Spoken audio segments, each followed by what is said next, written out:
Okay, Robin, you can look for people who want to ask questions. So we have lots of people in the chat. Let's see. There are any questions in the chat? There's lots of amazing things in the chat, but now I'm going into teacher mode. Like I'm seeing my son there, Alex Lassergold, and I'm wondering if he's got a question. But you got to unmute yourself. You can't just smile. Alex, you're on the spot. I just got here, so I'm not totally clear. Oh, fine. Or I spent my life bringing you up and you just got here? Okay, next. Well, I have a question, Robin, about collaborating, and you collaborated with so many amazing people. And how do you do it? Like, what is it that brings you forward to that? And you started with Adrienne, or I guess you did start with her, but you've had so many, you're working with so many people. How do you keep track and keep in touch?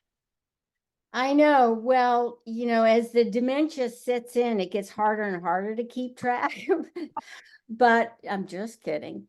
Let's see. I started collaborating maybe 30 or 40 years ago. And when I first started collaborating, there was this sense of art by committee. And it was like, why are you collaborating? It was considered something strange. But I love collaboration, and I'm going to tell you why.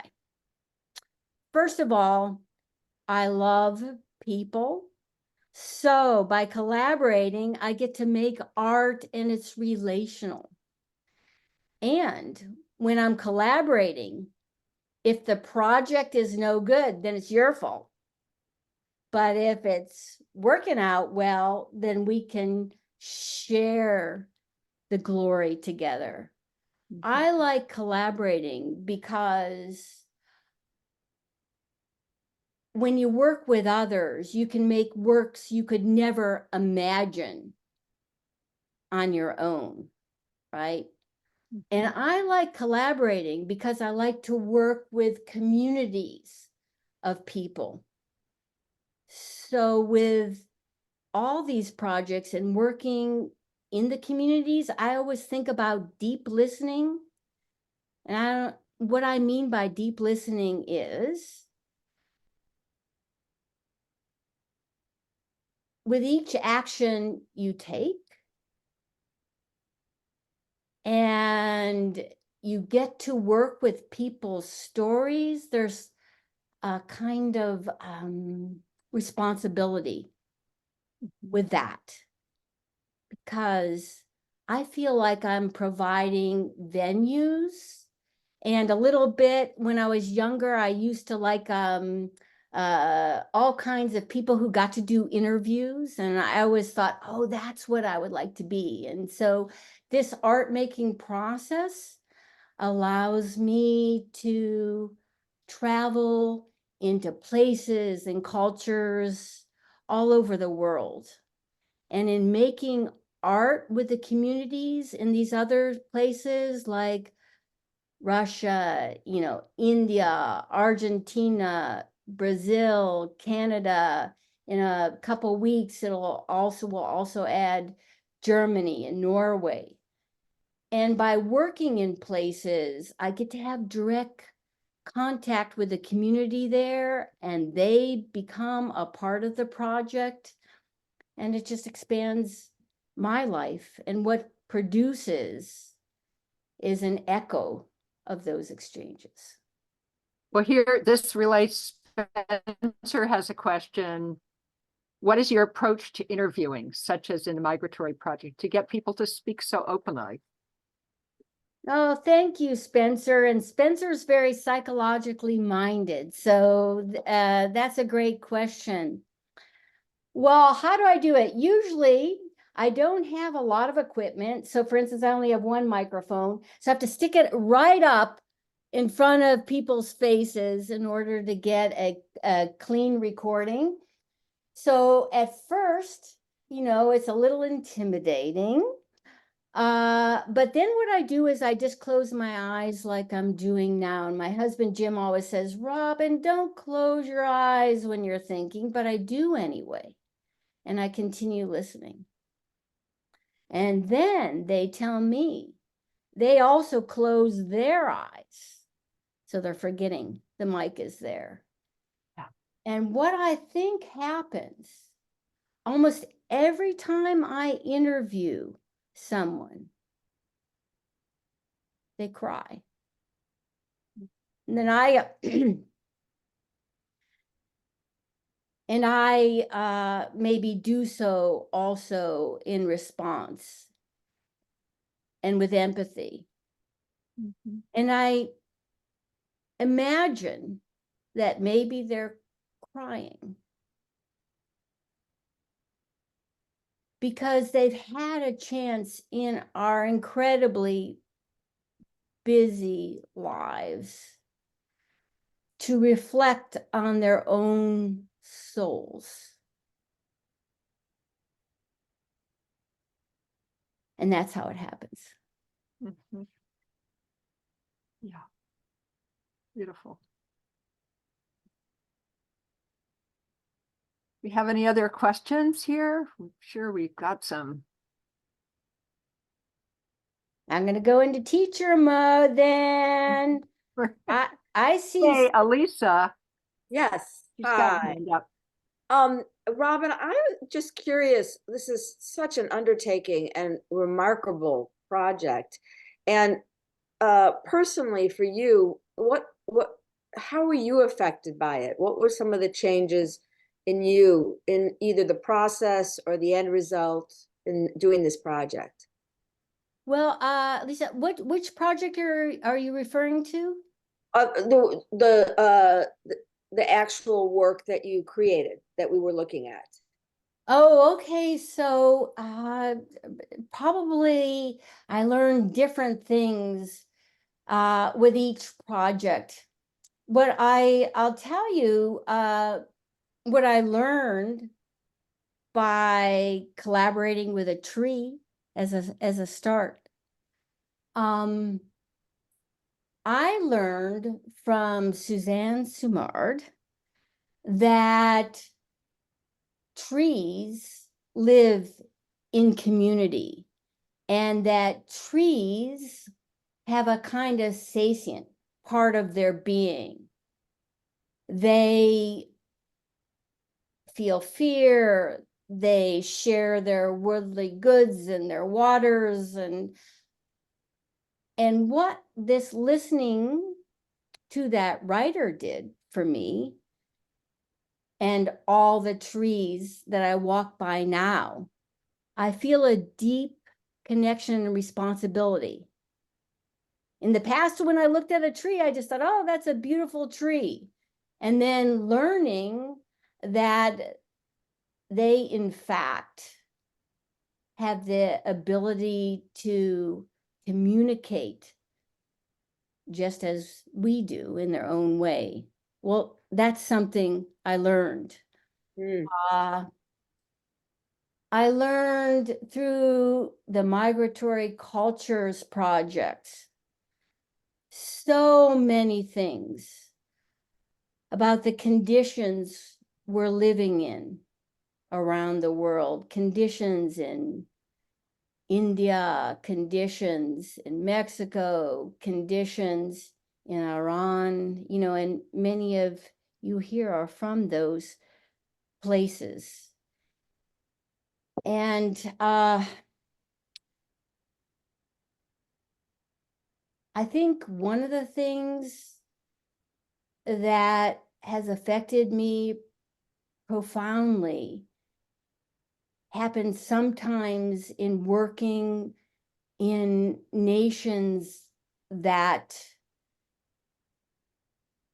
we don't always have easy relationships with. I'll give you an example. I was in Cairo, Egypt, doing a project, and I had a workshop there, and the workshop was going very well. Then halfway through the workshop, I mentioned that I was Jewish, and that really shifted things. And it was then that I realized that our relationships with each other are so complex. Mm. And the practice of cultural competency is such a large learning experience. And, even being with and working with artists from all over the world, there are ways in which it'll be very difficult to really understand one another, right? But all these projects are done with that intention. I don't know if I answered your question. No, very detailed. Thank you. That was beautiful and sounds like each or many of the projects you worked on had a big impact. Thank you for sharing all that. Thanks for asking me. I have a question, Robin. For some reason, my camera doesn't turn on. I don't know why I have always this problem when I have my phone around. But anyhow, so I have a question regarding being a teacher and your role as a teacher. How does that work with your work, with collaboration? How do you use that, or do you see any reflection? Do you see anything from being a teacher and collaborate with people? If you can talk about that role as educator, that would be lovely to hear in your work in general.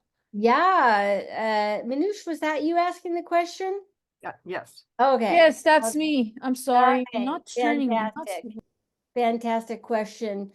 Well, I work at San Jose State University, and one of the reasons that I love teaching there is exactly that.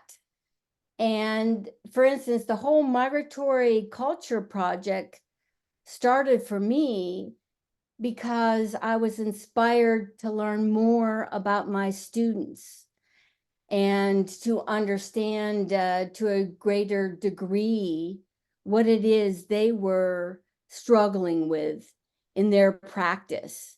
So that's when I started doing the interviews, or maybe more accurately put, conversations with others. And then they become part of the project in many cases. I also find that, when you're teaching, especially, if you're doing it full time, it's a bit of a survival tactic to bring your students into your work and for me to join their work so that everything is integrated. Some of my colleagues say, "Oh, I just can't get any work done during the semester," and I understand why. But for me, it was just very natural to connect the teaching and the art making practice, for all those reasons. Thanks for that question, Manoush. Thank you, Robin. My video was not able to turn on for some reason. Now it's on. Linda, do you have any questions? Linda Gass, a local artist.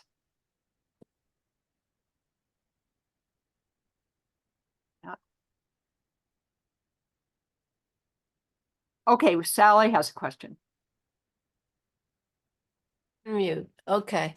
Robin, it's amazing. I don't really know any other artist that collaborates like this. And what a gift you are to so many people with your collaboration. And that last song, What of Us Will Remain?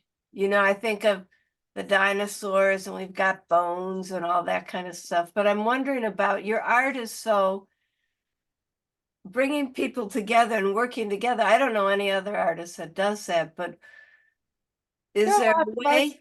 What? Oh, I'm sorry. Go ahead, Sally. Well, I'm just thinking, 20,000, 100,000 years from now, I don't know if humans will remain or will all be AIs, but is there a way for you to, these huge projects, save them somehow? So like we have the bones of dinosaurs, is there a way to share your art and that gift of collaboration and bringing people into your work? Is there a way to pass that on? Yeah, That's- wheat is your answer for that, Sally. They've archived this and it's going on YouTube. And we know that YouTube is going to be here forever. So we're safe. Okay. No, but seriously, Sally, I have so many mixed feelings about this because for most of my career, I've made very temporal works. And part of that is because that is how life is. We have experiences, we live, and then we die. And sometimes like all of us, I think, or all of us at least that, our creatives want to leave, if we're honest, probably some kind of legacy. We want to be remembered as being a part of the world we live in. On the other hand, there's only so much space in our universe. And I think learning to let go is part of my job right now. And I think this all ties into your question. And I think, I don't know, there's just a few of you left here online, but personally, I've experienced a lot of loss over the last 3 or 4 years.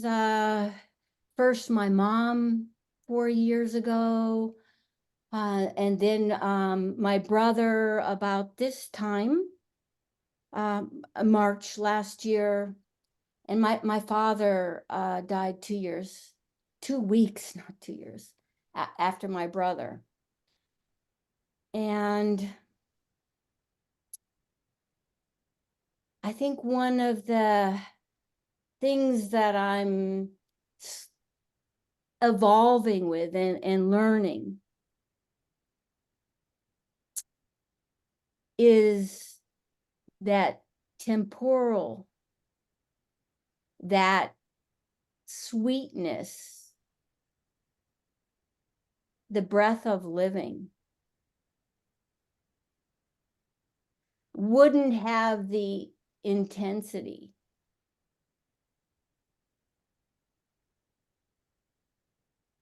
if we live forever. Mhm. Yep, Thank you. thank you.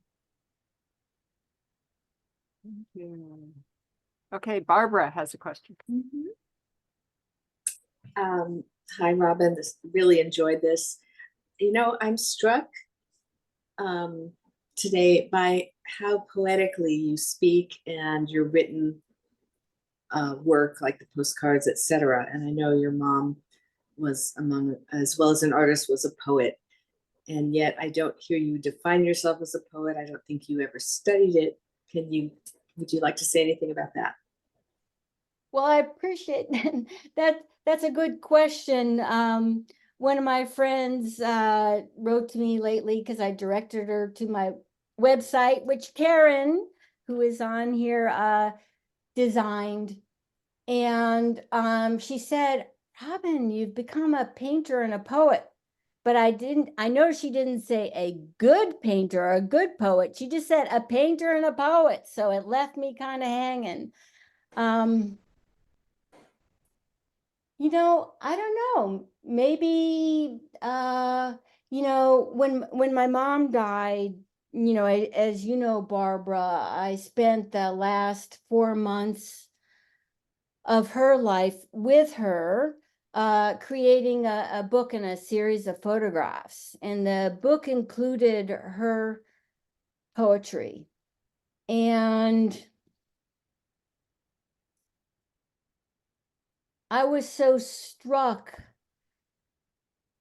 in the last moments of her life, she spent them thumbing through the pages of the book we had made together and that Karen designed. And she didn't say this, but I think her poetry was allowing her to reconstruct parts of her life that she felt she no longer embodied. Because when she did her poetry, she was about the same as my age now. She was in her 60s. And that's the only way I know how to answer your question. I also think feeling very, very vulnerable and feeling, now this is going to sound super corny, but love, feeling love. Maybe that's what you're ingesting as poetic. I'm not sure. Might just be the existence of love. Yeah. Christina, I think I saw your hand up if you still have a question. But I think it's not quite as profound as a discussion, but I've always been mystified about how I didn't see any supports inside the tents that a person would stand on to be emerging from the top of the tent. So I'm really curious what the actual structure was that allowed somebody's body to be up high, emerging from the top of the tent. Hey, Christina, it's levitation. Oh, okay. That's a high degree. No, they're mostly we're using ladders. I've always loved ladders since I was a kid, and I used them a lot in my artwork as visual metaphors. But in this case, they are, sitting on the top of a ladder. Okay. And then the ladder's not there when the tent is open for people to be inside. No, it's there, but do you want to know why I chose photography as my main form of expression? Frame things, hide this, hide that. The ladder's always there. Okay. But that was That's a good actually very question. poetic. The ladder's always there. The ladder's always there. See now, Christina, you're the poet. The ladder's always there. I like that. Does anyone else have any questions before we begin to close?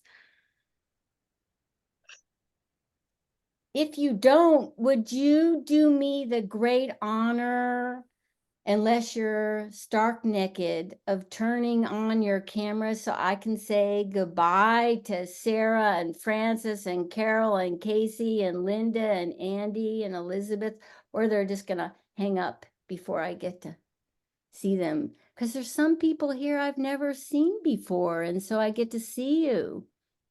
Hey, Christina, like yourself, and Stephanie.